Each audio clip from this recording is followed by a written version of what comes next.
Harsha cooking Gujarati ચેનલમાં આપનું સ્વાગત છે। આજે આપણે બનાવીશું ટેસ્ટફુલ ટમેટાની પૂરી। તો ચાલો બનાવવાનું શરૂ કરીએ આજની રેસીપી ટમેટાની પૂરી।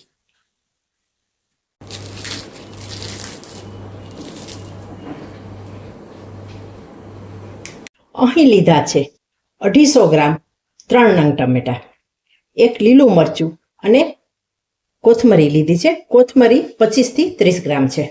હવે આ ત્રણેય વસ્તુઓને આપણે બારીક સમારી લઈએ।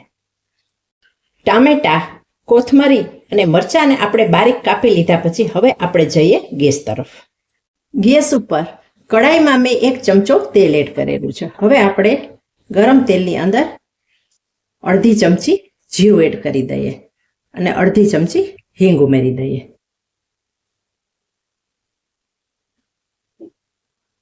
ત્યાર પછી કાપેલું બારીક મરચું ઉમેરી દઈએ।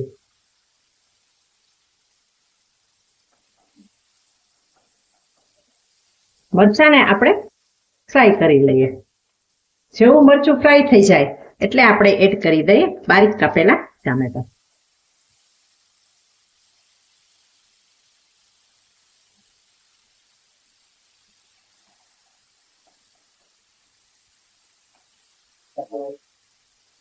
ટામેટાને આપણે તેલના વઘાર સાથે એકદમ સરસ રીતે મિક્સ કરી લઈએ અને વચ્ચે તેલમાં જ રાખી દઈએ જેથી એકદમ સરસ રીતે આ જે ટમેટા છે એ સોફ્ટ થઈ જાય।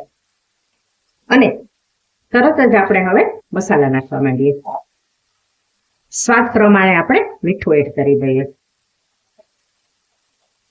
મીઠું આપણે લોટના ભાગનું પણ એડ કરી દેશું એટલે એ રીતે મીઠું આમાં જ મસાલા એડ કરી દેવા, મીઠું અને બીજા મસાલા। 1 ચમચી હળદર એડ કરી દઈએ। 2 નાની ચમચી કાશ્મીરી લાલ મરચાંની ભૂકી, 1 ચમચી ધાણા જીરું પાવડર, અડધી ચમચી અજમા અને 1 નાની ચમચી તલ। મસાલાનું પ્રમાણ તમારી રીતે વધારે ઓછું તમે કરી શકો છો। અને હવે બધા મસાલા નાખી લીધા પછી આપણે મસાલાને ટમેટા અને વઘાર સાથે મિક્સ કરી લઈએ।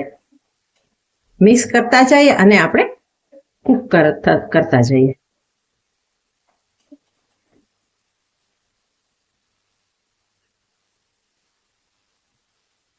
ટમેટાને આપણે સોફ્ટ થવા દેવાના છે। અહીં જોઈ શકાય છે માત્ર 3 મિનિટની અંદર ટમેટા એકદમ સરસ રીતે કૂક થઈ ગયા છે। જુઓ, ટમેટા રસાદાર હશે ને તો સરસ રીતે કૂક થઈ જશે, થોડા હાર્ડ હશે તો વાર લાગશે। એટલે જે ટુકડા કરવા ને થોડા નાના કરવા એટલે કૂક થતા વાર લાગે નહીં।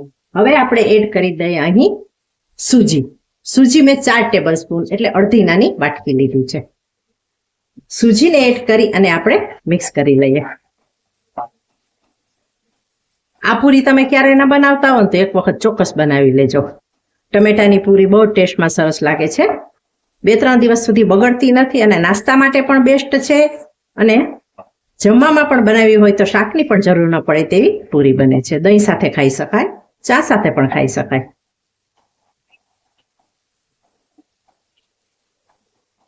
સૂજીમાં આપણે માત્ર 1 ચમચી પાણી એડ કરી દઈએ એટલે સૂજી એકદમ સરસ રીતે ફૂલી જાય। હવે બધા મસાલા આપણે અહીં નાખી દીધા છે એટલે બીજા કોઈ મસાલા અત્યારે નાખવાની જરૂર નથી, પણ જ્યારે આપણે લોટ તૈયાર કરીશું ત્યારે જરૂર લાગશે તો મસાલા એડ કરીશું। અને હવે સૂજી પાકી ગઈ છે તો ગેસને બંધ કરી દઈએ અને આ મિશ્રણને આપણે ઢાંકી અને ઠંડુ થવા દઈએ। ગેસને અહીં બંધ કરેલો છે।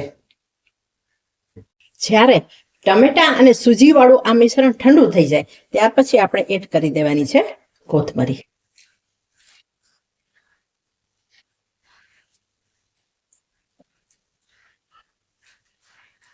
કોથમરી એડ કર્યા પછી હવે એડ કરીશું આપણે ઘઉંનો લોટ।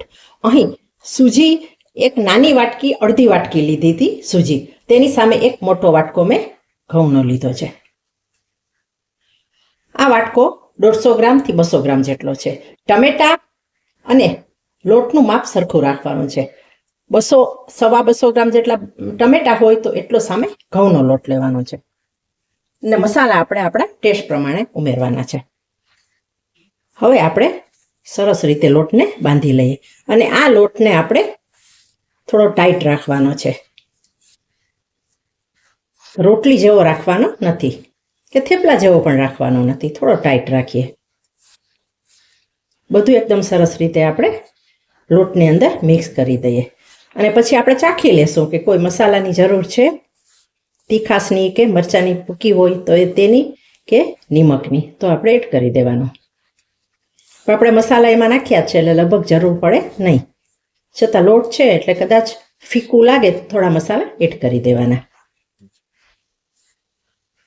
હવે આપણે પાણી એડ કરીશું અને લોટ તૈયાર કરીશું. પાણી થોડું થોડું કરીને એડ કરવાનું છે એટલે પાણી વધી ન જાય અને લોટ આપણો ટાઈટ તૈયાર થાય.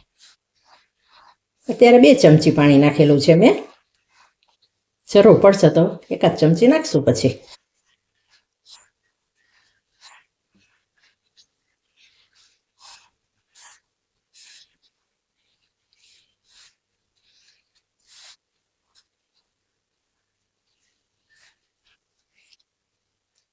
થોડું અડધી ચમચી જેટલું હું પાણી એડ કરી દઉં.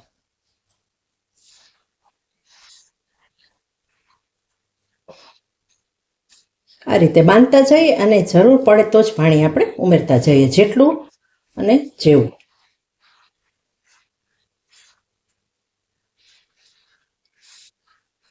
જો આવો ટાઈટ લોટ આપણે બાંધવાનો છે.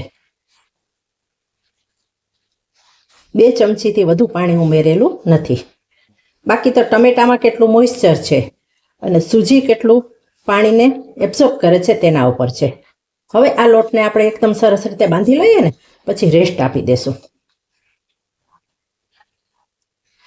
ટામેટા પૂરીનો જો આ વિડીયો તમને સારો લાગે ને તો વિડીયોને વધુને વધુ લાઈક કરજો, શેર કરજો અને કોમેન્ટ પણ કરજો.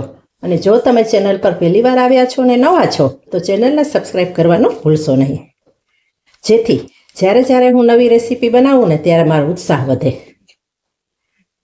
જો એકદમ સરસ રીતે આપણે લોટને બાંધી લીધો છે. આટલો ટાઈટ આપણે લોટ રાખવાનો છે. અને હવે લોટને આપણે ઢાંકીને સેટ થવા રાખી દઈએ. 15 મિનિટ પછી હવે આપણે ખોલીએ. જુઓ 15 મિનિટ પછી સૂજી લોટની અંદર એકદમ સરસ રીતે ફૂલી ગઈ છે. લોટને આપણે થોડો મસળી લઈએ.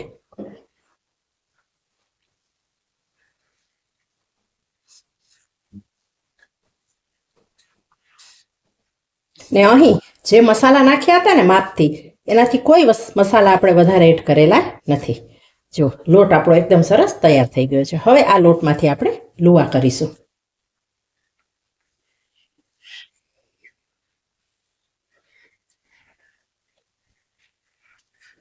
અને જો એક મોટી પૂરી વણી અને તમારે કાપા કરવા હોય ને ગોળ, તો પણ તમે આ રીતે મોટો લુવો લઈને કરી શકો છો.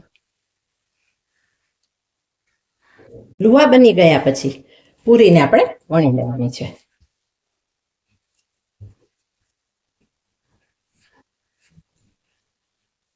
અહીં એક્સ્ટ્રા કોઈ લોટ લેવાની જરૂર નથી. જે સાઈઝની તમારે પૂરી બનાવી હોય એ સાઈઝની તમે નાની મોટી બનાવી શકો છો. અને આપણે મીડિયમ થિકનેસ રાખી છે, બહુ પાતળી પણ નહીં અને બહુ આછી પણ નહીં. બધી પૂરી આ રીતે આપણે વણી લઈએ. હવે જો તમારે આ પૂરી વધારે બનાવવાની હોય તો આ રીતે એક મોટી રોટલી વણી અને તેને આ રીતે ગોળ શેપમાં કાપી લેવાની. પૂરીને તળવા માટે અહીં કડાઈમાં તેલ ગરમ કરવા મૂક્યું છે. તેલને આપણે ચેક કરીએ ગરમ થયું છે કે નહીં. તેલ ગરમ થઈ ગયું છે. હવે આપણે એક પછી એક પૂરી ઉમેરી અને આપણે તળતા જઈએ. એક વખતમાં જેટલી સમાય તેટલી આપણે નાખતા જવાની છે.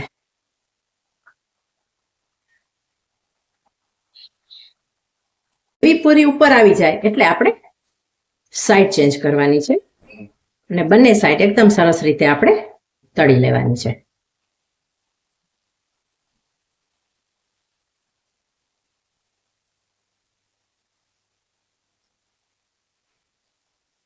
અહીં પૂરી તળાઈ ગઈ છે. જુઓ કેટલી સરસ. આ પૂરી દેખાવમાં જેવી સરસ લાગે છે ને એવી જ આ ટેસ્ટમાં પણ સરસ લાગે છે. જુઓ કેટલી સરસ આપણી પૂરી બનીને તૈયાર થઈ છે. અને આ પૂરી આ રીતે જ બનશે, ફૂલશે નહીં, પણ આ પૂરી એકદમ સરસ ક્રિસ્પી અને ટેસ્ટી બનવાની છે. જુઓ બધી પૂરી આ રીતે આપણે તળી લઈએ.